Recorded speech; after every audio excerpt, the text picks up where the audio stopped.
माणसा माणसा कधी होशील रे माणूस. बहिणाबाईंच्या या ओव्या, त्यांचं हे आवाहन खरं हाच आजच्या चर्चेचा विषय आहे. आणि या विषयाला सुसंगत अशा ठेवला. खर तर माणसा माणसा कधी होशील रे माणूस म्हणजे काय? माणूस डॉक्टर झाला, इंजिनियर झाला, माणूस भौतिकदृष्ट्या विज्ञान आणि तंत्रज्ञानाच्या माध्यमाने त्याने एक जबरदस्त नेत्रदीपक अशी प्रगती केली. आसमंतात तो भरारी घेऊ लागला, चंद्रावर तिरंगा फडकला. खूप अभिमानाची गोष्ट आहे. पण इथे अपेक्षित आहे की अरे चंद्रापर्यंत जाणाऱ्या माणसा, याच धर्तीवर माणसांशी माणसांसारखं वागायचं कधी शिकशील तू? माणसांशी माणसांसारखं वागायचं अगोदर शिक. तुम्ही म्हणाल की म्हणजे काय करायचं नेमकं? राष्ट्रसंत तुकडोजी महाराज ते म्हणतायत की माणूस द्या मज माणूस द्या, ही भीक मागता प्रभू दिसला. लोकदर्शनासाठी जाती देव दिसावा म्हणून या. देव म्हणे मज माणूस न दिसे, अजब तमाशा हा असला. कुतरे डुकरे जंबुक मेंढ्या बहुत मिळे, परी काय करू? त्यासी शहाणे करण्याकरता मला हवा माणूस भला. माणूस देवाच्या शोधात आहे, त्याची देवाशी गाठ पडेना, त्याला देव भेटेना. आणि देव माणसाच्या शोधात आहे, त्याला माणूस दिसेना. अजब तमाशा आहे, तुकडोजी महाराज म्हणतात. कुत्रे डुकरे जंबुक मेंढ्या हे माणसांना संबोधलेलं आहे, ही प्रवृत्ती आहे. खर तर आज माणसाचा सर्वाधिक खतरनाक दुश्मन कोण या प्रश्नाचं उत्तर काय आहे? माणसाला पिसाळलेल्या कुत्र्यांची तेवढी भीती नाही, माणसाला हिंस्र पशूंची तेवढी भीती नाहीये जेवढी भीती माणसाला माणसांची आहे. माणूस माणसांना जिवंत जाळतोय, माणूस माणसांच्या रक्ताची पाट वाहवतोय. माणसाला सर्वाधिक भीती माणसाची आहे. माणसाला माणूस बनवणं महत्वाचं आहे. आणि काय करावं म्हणजे मग हा माणूस होईल. एक डॉक्टर या नात्यानं मला असं वाटतं, नाईक साहेब, अध्यक्ष साहेब, की एखादं इंजेक्शन असं शोधून काढावं, अँटी रेबीज व्हॅक्सिन सारखं. कुत्र्याचं इंजेक्शन, एखादं इंजेक्शन असं शोधून काढावं अँटी स्नेक व्हेनम सारखं. 2 थेंब असे शोधून काढावे पोलिओच्या डोस सारखी. ते इंजेक्शन दिलं जन्मल्याबरोबर म्हणजे मरेपर्यंत त्याची माणुसकी, त्याची नीतिमत्ता ती डाऊन होणार नाही. तो माणसांशी माणसांसारखं वागेल, तो बेईमानी करणार नाही, तो लबाडी करणार नाही, तो भ्रष्टच वागणार नाही. तो त्या इंजेक्शनला नाव दिलंय मी अँटी करप्शन व्हॅक्सिन, ACV.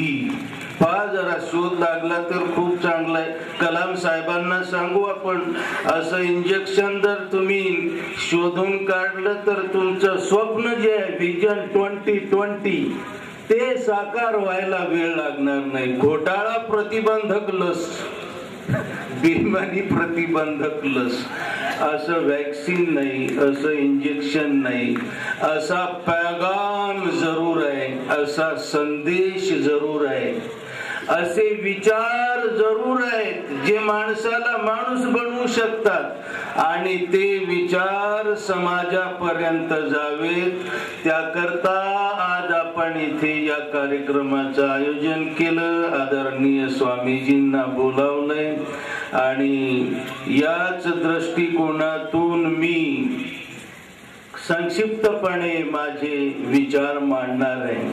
आजची जी मूळ दुर्दशा आहे तिचं कारण, या ज्या साऱ्या समस्या भेडसावत आहेत त्यांचं मूळ कारण या आयतीमध्ये आहे, कुराणाच्या आणि तुकोबांच्या या अभंगामध्ये आहे. अगोदर त्या आयतींचा अर्थ आपण पाहू. अयहसबुल इंसानु अन युतरका सुदा, क्या इंसान ये समझता है कि हम उसको यूं ही बगैर हिसाब के छोड़ देंगे और उसका अकाउंट, उसका हिसाब नहीं लेंगे, जाब द्यावा लागणार नाही, असं सोडून दिलं जाईल. क्या इंसान ये समझता है कि उसे यूं ही छोड़ देंगे, कोई हिसाब नहीं, कोई किताब नहीं.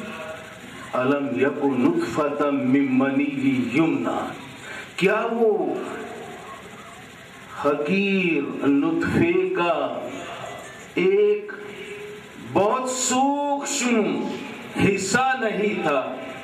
काय तो एक अति सूक्ष्म असा जंतू नव्हता ज्याला शुक्र जंतू म्हणतात, त्याच प्रकारचं एक श्री बीज आणि मातेच्या आईच्या गर्भाशयामध्ये आम्ही त्याची रचना केली, त्याला घडवलं, त्याला बनवलं, त्याच्या शरीराचा एक एक अवयव आम्ही व्यवस्थित बनवला.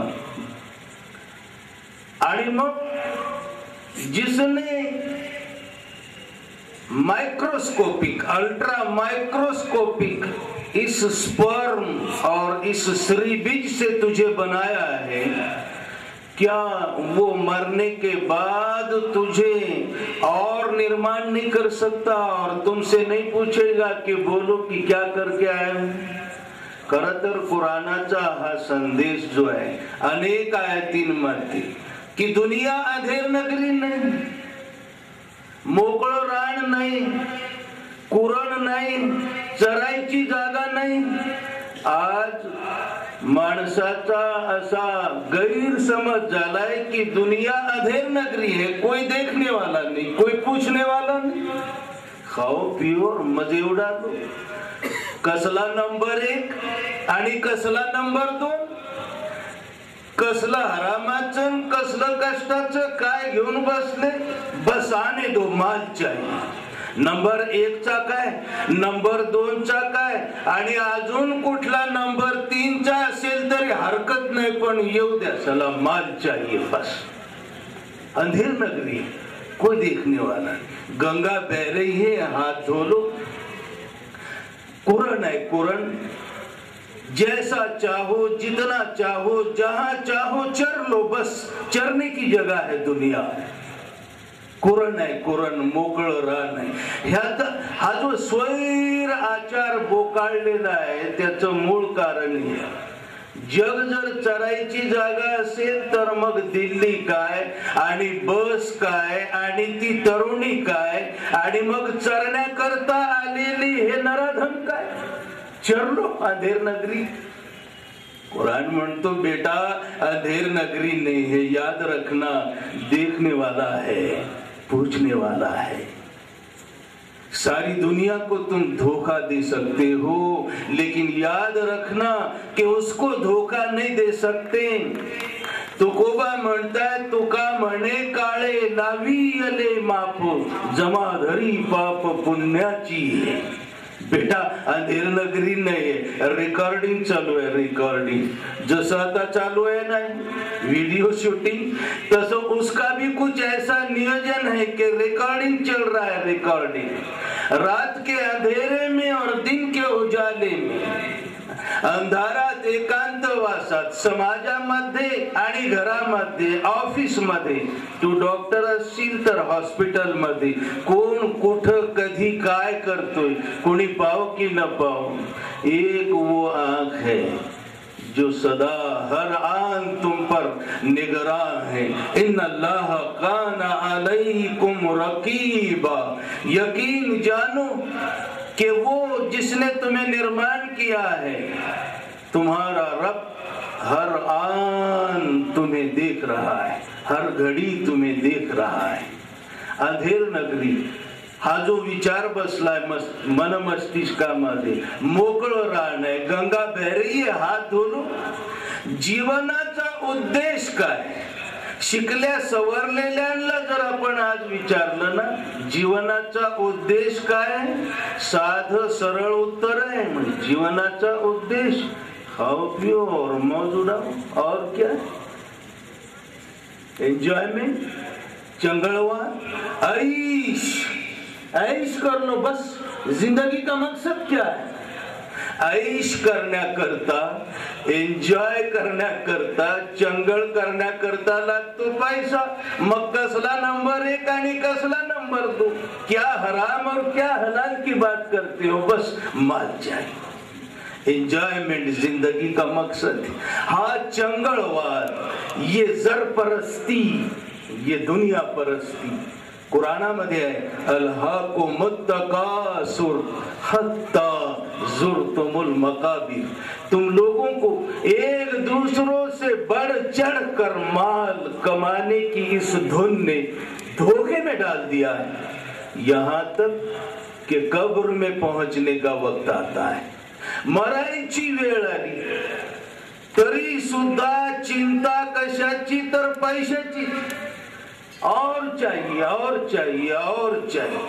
पैगंबर साहेबांनी काय वर्णन केलेलं आहे सल्लल्लाहु अलैहि वसल्लम, ते म्हणाले माणसाचं हे 1.5 विटाचं भांड, हे पोट, हे असं डेंजर भांड आहे की याच्यामध्ये सारं जग जरी कोंबलं ना, सारी दुनिया जरी कोंबली ना त्याच्यामध्ये, त्याला विचारलं ना आता बस का, वो बोलेगा नहीं और चाहिए और चाहिए।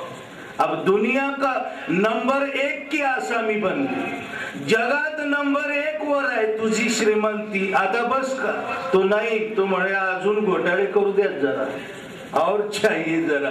अरे काय बरोबर घेऊन जाशील, जर परस्ती, ये मग जीवनाचा उद्देश है। एक दूसरों से बढ़ चढ़ कर कमाओ, to enjoy more more, to earn more and more and to enjoy more and more. जिंदगी का यही मकसद। डॉक्टर व्हायचं याच्याच करता, MPSC ची परीक्षा पण द्यायची त्याच्याच करता, आणि क्लास 1 अधिकारी पण व्हायचं त्याच्याच करता। सब कुछ इसीलिए, पैसे के लिए। मग अशा उद्देशानं तो झालेला स्त्रीरोग तज्ञ डिलिव्हरी नॉर्मल होणार असल्यावर कशा करता नॉर्मल करील? तो का असं म्हणणार नाही की जरा बाळ आडवं आलंय, ओ नाही नाही जरा ठोके वाढू लागले, नाही जरा पानी कम पड़ गया अंदर, डॉक्टर साहब क्या करना पड़ेगा? सीजर करना पड़ेगा, सीजर। वो तो ये देखेगा कि माल कहाँ है जा, उसकी जिंदगी का मकसद माल, और उसने लगाया भी है डॉक्टर बनने के लिए माल। पेशेंट तो उसका बकरा है, वो तो बकवास है, दैवत बीवत कुछ नहीं है, पेशेंट बकरा है बस। अब जितना काट सकता है उसको काटना है। प्रॅक्टिकली हे चालू आहे। अरे एका प्रख्यात हॉस्पिटल मध्ये, प्रायव्हेट हॉस्पिटल मध्ये 2-3 महिन्यांपूर्वीची गोष्ट आहे, सिव्हिल हॉस्पिटल मधून डेड डिक्लेअर केलेलं पेशंट, मृत्यूचा दाखला डेथ सर्टिफिकेट दिलेलं पेशंट खाजगी हॉस्पिटल मध्ये ऍडमिट केलं, त्याला व्हेंटिलेटरवर ठेवलं ICU मध्ये 3 दिवस, 10-20 लाख रुपयांचं बिल केलं, आणि 3ऱ्या दिवशी सांगितलं तुमची केस गेली म्हणून। ते पेशंट घेऊन घेणारे पण शहाणेच होते जरा, त्याने मग सिव्हिल हॉस्पिटलचं ते डेथ सर्टिफिकेट दाखवलं प्रमुख डॉक्टरांना, म्हणले पहा 3 दिवसांपूर्वी सिव्हिल हॉस्पिटल मधल्या डॉक्टरांनी सांगितलं हे पेशंट गेलेलं आहे म्हणून। बोला आता किती देता? बिल मागायचा प्रश्न नाही, त्यांच्याकडूनच 5-25 लाख घेतले. नाही ते म्हटलं पत्रकार आहेत बसलेले, सुभाष पेपर में न्यूज दे दूंगा, डेड बॉडी ऍडमिट कर. पैसा पैसा पैसा, पिसाळीत पैसा करता माणूस. अरे माँ क्या और बाप क्या, भाई क्या और बहन क्या. शिकलेला मुलगा आहे, अमेरिकेमध्ये आहे महाराज. एकुलता एक मुलगा आहे. महाराष्ट्रातल्या एका खूप वेल नोन शहरातली घटना आहे. वृद्ध आई बापांना घरदार विकायला लावलं पुण्यातलं. आपण शिफ्ट होऊ अमेरिकेत, ठीक आहे. कोट्यवधी रुपयांना घर विकलं. विमानतळावर मुंबईमध्ये म्हातारीला वृद्ध आई बापांना आतमध्ये बसवलं. म्हणे मी जाऊन चौकशी करून येतो. चौकशी करायला गेला. प्लेन कब है क्या है सब. 1 तास 2 तास 4 तास 6 तास संध्याकाळ झाली, परत आला नाही. पोलिसांनी पाहिलं म्हातारी कशा करता बसले. जाऊन विचारलं. ते बिचारे म्हणू लागले की साहेब आम्हाला अमेरिकेला जायचंय. अरे तुमच्या बरोबर कोण आहे? आमचा मुलगा आहे म्हणे. मुलगा कुठं गेला तू? तो चौकशी करायला गेलेला आहे विमानाची. बिचाऱ्या पोलिसांनी चौकशी केली जाऊन आणि येऊन सांगितलं त्या दोघांनाही की विमानही गेलं आणि तुमचा मुलगा पण गेला. बिचाऱ्यांजवळ काही नव्हतं. वर्गणी केली विमानतळावर आणि पुण्याला पाठवलं. आता राहायचं कुठं? ज्यांना घर विकलं होतं वाडा मोठा, तिथंच गेले. रात्री अपरात्री त्याला उठवून घटना सांगितली. तो म्हणाला की यार दुश्मन पे भी ऐसी ये वक्त नाही, वैऱ्यावरही अशी वेळ येऊ नये. खूप वाईट झालं हे. ते म्हणू लागले की आम्हाला काही दिवस राहू द्या जरा सोय होईपर्यंत. म्हणाला त्याचा काय प्रश्न आहे, इतर तुम्हाला किंमत मोजलेली आहे, इथे राहायचा काय प्रश्न आहे. आता असं होऊ नये गोष्ट ठीक आहे, पण ती जमणार नाही. विनंती केली की गाडीचं शेड आहे, कमीत कमी त्या शेड मध्ये तरी राहू द्या. मालक घराचे आता शेड मध्ये आणि नंतर वृद्धाश्रमामध्ये. माणसा कधी होशील रे माणूस. तू ग्रेजुएट बन गए, पोस्ट ग्रेजुएट बन गए, तुम बहुत होशियार बन गए तुम, लेकिन इंसान कब बनोगे? अपनी माँ और अपने बाप को कब पहचानोगे? एक अर्धी असली घटना नाहीये या महाराष्ट्रामध्ये. अशा अनेक घटना समाजामध्ये आपण पाहतोय. माणसांना माणूस बनवणं ते खूप महत्वाचं आहे. VIP मी मुद्दाम सांगत असतो. एक्स प्राध्यापक माता पिता मुंबईत राहतात. 2च मुलं आहेत. MCS अमेरिकेत हायफाय जॉबला आहे. मुंबईमध्ये अल्पशा आजाराने आई एक्सपायर झाली. तिकडं अमेरिकेत कळवलं. धाकटा मुंबईत आला. आईचा विधी वगैरे झाला. आता एक्स प्राध्यापक बाप धाकट्या मुलाला विचारतो एअर कंडिशन बंगल्यामध्ये, बेटा अरे दादा नाही आला, थोरला नाही आला आईच्या विधीला. आणि तो धाकटा म्हणतो पप्पा डॅड. दादा असं म्हणाला की आता असं कर, मम्मीच्या वेळेला तू जाऊन ये. पप्पांच्या वेळेला मी जाईल. अरे अटॅक येईल बांधवांनो. ज्याच्या करता उभा आयुष्य वेचलं ज्या बापाने, आणि अशी खडूस अवलाद, अशी फळं कडू मिळाल्यानंतर त्याच्या मनावर काय बितलं असेल याची कल्पना आपण करू शकतो. शिकली सवरलेली माणसं आहेत ही, ज्यांना आईची ओळख नाही, बापाची ओळख नाही. मग जे का रंजले गांजले ते तर लांबची गोष्ट आहे. त्यासी म्हणे जो आपुले तोची साधू ओळखावा, देव तेथेची जाणावा. अरे अपनी माँ को जो नहीं पहचानता वो भारत माँ की क्या जय जयकार करेगा. वो भारत माता की जय. तुझ्या आईकडे तर पहा अगोदर. या महाराष्ट्रामध्ये एक कुलगुरू वृद्धाश्रमात आहेत साहेब. आजच्या डेटला या महाराष्ट्रामध्ये एक्स तहसीलदार बेगर होम मध्ये आहेत. बेगर होम मध्ये या महाराष्ट्रातले एक्स मिनिस्टर वृद्धाश्रमामध्ये आहेत. प्रॉपर्टी असून, मुलं बाळ असून काय उपयोग आहे त्यांचा? मी अनेक वृद्ध आईबाप असे पाहिलेले आहेत. बाहेरून आपल्याला वाटतं की आदर्श कुटुंब आहे, पण दवाखान्यात आल्यावर आजीबाई कसं आहे, बाबा कसे आहात, ते बिचारे म्हणतात डॉक्टर साहेब कशाला विचारता, झाकली मूठ 1.25 लाखाची, जे आहे ते बरं आहे, कशाला विचारता, मर गया वो हमारे लिए, मेली ती औलाद आमच्या करता, काय उपयोग काय त्यांचा, ते जर आपल्याला विचारित नाही तर. माणसा कधी होशील रे माणूस, हा विषय म्हणून मला वाटतं संयोजकांनी ठेवला असावा. आज त्याची नितांत गरज आहे. एक दाखला मुद्दा मी स्वतः अनुभवलेला आपणा सर्वांसमोर ठेवू इच्छितो. गुजरातचा भूकंप झाला आणि मेडिकल टीम बरोबर मी गेलो होतो भुज मध्ये वैद्यकीय सेवेकरता.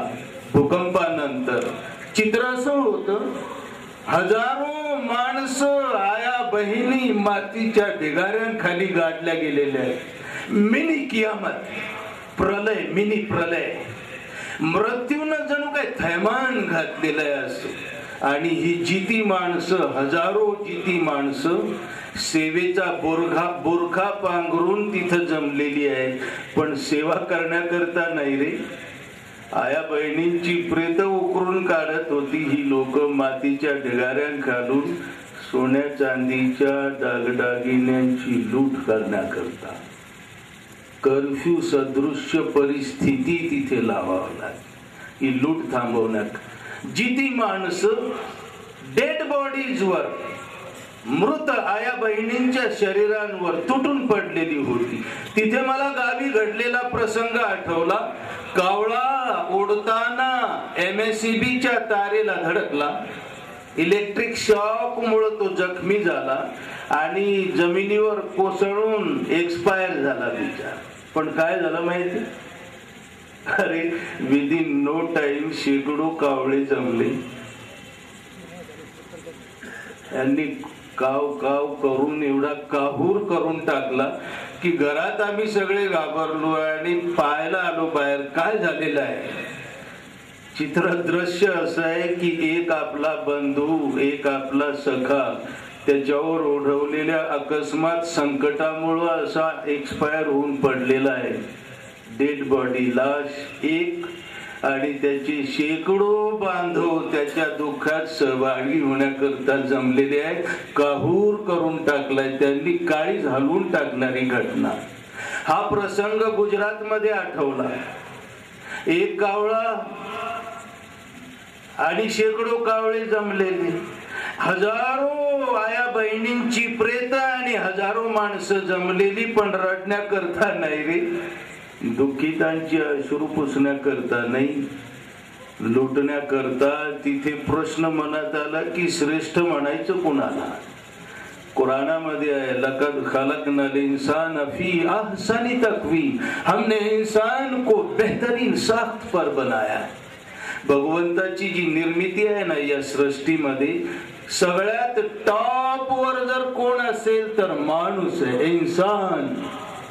गुर ढोर पशु पक्षी कावळे, माणूस ग्रेट.